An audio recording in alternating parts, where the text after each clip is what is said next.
અમને કાંઈ કીધું જ નથી કે તમારું મકાન પાડવાનું છે કે નીકળી જાવ. નોટિસ આપી હતી. અમાર ઓચિંતાનું આવીને ઘર પાડાઈ ગયા.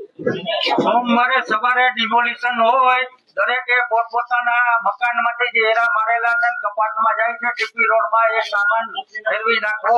ટ્રેક્ટરની વ્યવસ્થા રાખેલ છે, કાલ બપોર સુધીમાં ફેરવી નાખો સામાન. પછી નુકસાની થાય તો તેના માટે કોર્પોરેશન જવાબદાર નથી. સામાન દરેકે ચેક કરીને ધોઈને બહાર કાઢી લેવો અથવા ફેરવી નાખો. અમારે તો ધરતી આસમાન બે એક થઈ ગયો છે. હવે તુચકે આંખો દી રડી છે. આ કાતું કાઢીને દેખાડવા માંગી છે પણ કોણ અમારું સાંભળે. રાજકોટ શહેરમાં આવેલ જંગલેશ્વર વિસ્તારનું દબાણ હટાવવાની જે કામગીરી છે એમાં આજે અમારે આપને જણાવીએ કે 700 થી વધારે મકાનો હાલ ખાલી થઈ ચૂક્યા છે, જેને હવે અમે ડિમોલિશન ચાલુ થઈ રહ્યું છે. બીજા પણ ધીમે ધીમે ગ્રેજ્યુઅલી થઈ રહ્યા છે. ઇલેક્ટ્રિસિટીનું ડિસ્કનેક્શનની કામગીરી આજ સવારથી ચાલી રહી છે, તો એમાં પણ એક સારા નંબરમાં અમે ઇલેક્ટ્રિસિટી પણ ડિસ્કનેક્ટ કરી ચૂક્યા છે. ભગવાન નથી, અમે કઈ ભગવાન હોય તો સારું, પણ ભગવાન હવે નથી, અમને નથી લાગુ.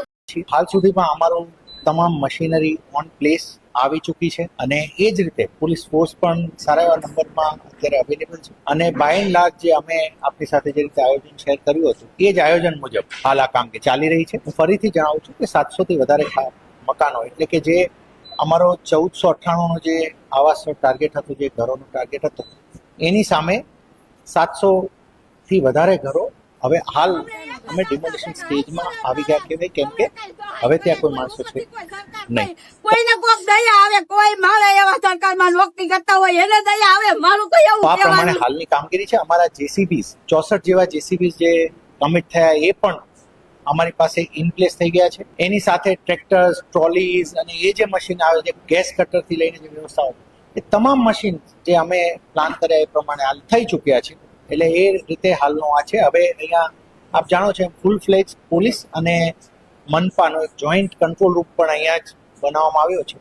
હવે જે કામગીરી થશે તે અહીંયાથી જ મોનિટર કરવામાં આવશે. અમારો સર્વે છે ત્યાં સુધી હજી કોઈ ટીપીના રૂટમાં જણાતી નથી, પણ કોઈ પણ જે બિલ્ડિંગ્સ આવતી જશે એમ જોતા જઈશું, પણ હાલના સ્ટેજ અમને નથી જાણ. છેલ્લા 2 દિવસથી આપ જુઓ એમ અમારી મનપાની ટીમ્સ અહીંયા છે, એક ઘર પર ટીમ જઈ રહી છે.